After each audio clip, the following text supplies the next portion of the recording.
व्यास आश्रम में जाकर बद्रिकाश्रम की पावन भूमि के ऊपर भीम पुल में, जहां सरस्वती नदी का पावन तट है, साक्षात गणेश जी महाराज आकर के लेखन कार्य करते हैं और सारे संसार के सामने श्रीमद् भागवत महापुराण का प्रसाद प्रदान करते हैं। बोलिए श्रीमद् भागवत महापुराण की जय। व्यास जी महाराज ने श्रीमद् भागवत महापुराण की रचना की। कौन कहता है कि तेरा दीदार नहीं होता, कौन कहता है कि तेरा दीदार नहीं होता। अरे आदमी खुद ही तलबगार नहीं होता, कभी प्रेम से पुकार कर तो देखो प्यारे, फिर देखना वो जीवन में कैसे साकार नहीं होता, फिर देखना वो जीवन में कैसे साकार नहीं होता। ये भागवत प्रमाण है जो उस साकार ब्रह्म को उत्पन्न कर देती है।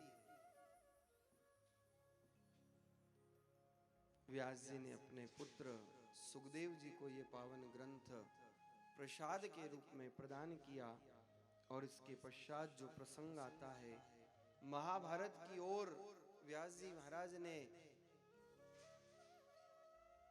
इस प्रसंग को मुड़ाव दिया है, जहां अभिमन्यु चक्रव्यूह में अपने जीवन को समाप्त कर लेते हैं। अभिमन्यु की पत्नी उत्तरा, जिसके गर्भ में एक बालक पल रहा है, अश्वत्थामा जिसने पांडव पुत्रों की निर्मम हत्या कर दी, लेकिन धन्य है द्रौपदी। अश्वत्थामा को जब सामने लाया गया तो द्रौपदी कहती है, मुंचिताम मुंचिताम एषः ब्राह्मणो नितराम गुरु। क्या द्रौपदी की दयाशीलता का वर्णन किया जाए। अपने 5 पुत्र के हत्यारे को द्रौपदी छोड़ने के लिए कह देती है। क्षमाशीलता दयाशीलता का संदेश द्रौपदी ने प्रदान किया है।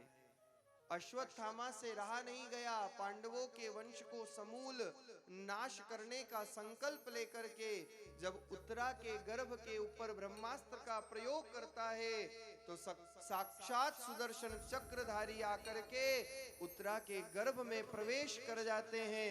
गर्भ में पल रहे परीक्षित की रक्षा की देवता लोग पुष्पों की बरसात करते हैं और उत्तरा के गर्भ से महाराज परीक्षित का आविर्भाव होता है। बोलिए परीक्षित जी महाराज की। परीक्षित का जन्म हुआ, परीक्षण कर रहे थे बार बार कि किसने मेरी गर्भ में रक्षा की, इसलिए नाम परीक्षित पड़ा। और ये प्रसंग इंगित करता है कि केवल परीक्षित की भगवान ने गर्भ में रक्षा नहीं की, अपितु हर जीव की भगवान ही गर्भ में रक्षा करते हैं। जीव प्रार्थना करता है, प्रभु गर्भ कोल गाठा किया जीव दान दे मुझ, 8 प्रहर 64 घड़ी साईं सुमरु तुझ। और भगवान उसे मुक्त करते हैं। राजन परीक्षित राजकाज संभालते हैं, बड़े होते हैं। कई प्रकार के यहाँ पर राजन परीक्षित को उपमाएं प्रदान करके अलंकृत किया गया है। राजन युधिष्ठिर मन में बड़े प्रसन्न होते हैं और उसके पश्चात जब राजन परीक्षित की रक्षा करके द्वारिकाधीश प्रस्थान करने लगे तो आज कुंती आकर के भगवान के चरणों में गिर पड़ती है और कहती है, प्रभु द्वारिकाधीश मैं पहचान गई हूं आपको। भगवान ने कहा, कुंती आज पहचानी हो, सारा संसार तो जानता है तुम मेरी बुआ हो, मैं तुम्हारा भतीजा हूं, आज कौन सी तुमने नई पहचान निकाल ली। कुंती ने कहा, प्रभु मैं जानती हूं मेरे वंश की रक्षा करने वाले अगर कोई हो तो वो केवल आप हो। आप हो इसलिए ये पांडव वंश जीवित है, अन्यथा ये कब का समाप्त हो जाता। आज कुंती करुणा करती है भगवान के चरणों में और कहती है, प्रभु मैं कुछ मांगना चाहती हूँ, क्या आप मुझे प्रदान करोगे। भगवान ने कहा, कुंती जो चाहिए मांग ले, लेकिन धन्य है कुंती क्या मांगती है। सबसे पहले तो कुंती ने स्तुति की। भगवान द्वारिकाधीश की आराधना करती हुई कुंती कहती है, कृष्णाय वासुदेवाय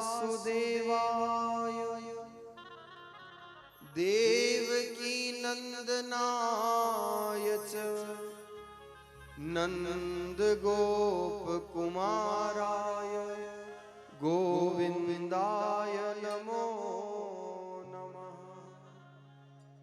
और स्तुति करके क्या मांगा है कुंती ने?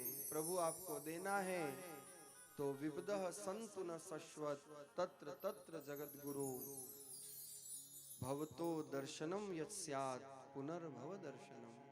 सारी संसार की विपदाएं मुझे दे दो प्रभु, क्योंकि जब जब जीवन में दुख आता है तब तब आपकी याद आती है। तू ही याद मोहे आवे दर्द में।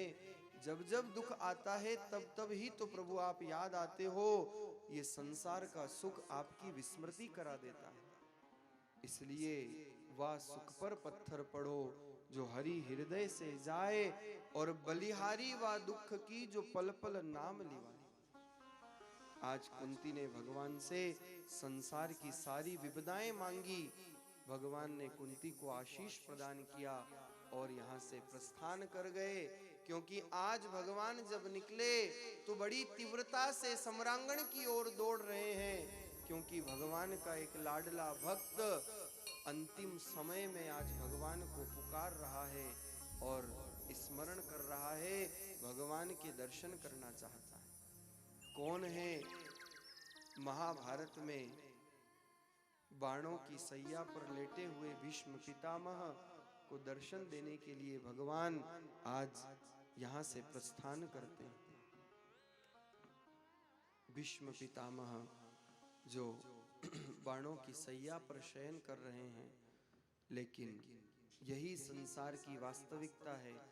जो आया है सो जाएगा, राजा रंक फकीर। सुख पाता रहा जो सदा जग में, उसे आखिर में दुख पाना पड़ा।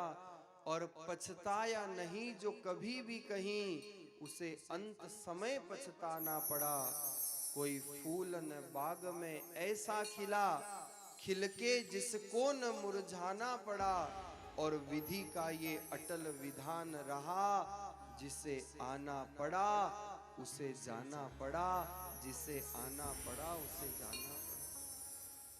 क्योंकि आना निश्चयात्मक है, लेकिन जाना भी निश्चयात्मक है।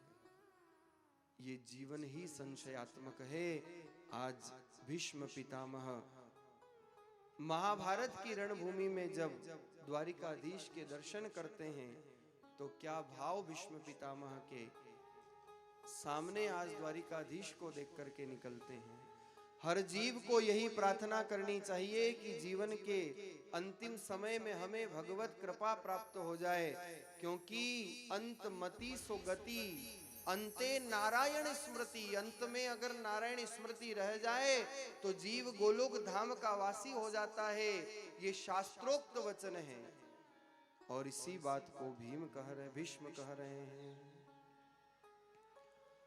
आप सबको याद है ये पंक्तियां, और हर रोज भगवान से प्रार्थना किया करो। क्या कहना है भगवान से? हर रोज किया करो, प्रभु इतना तो करना स्वामी,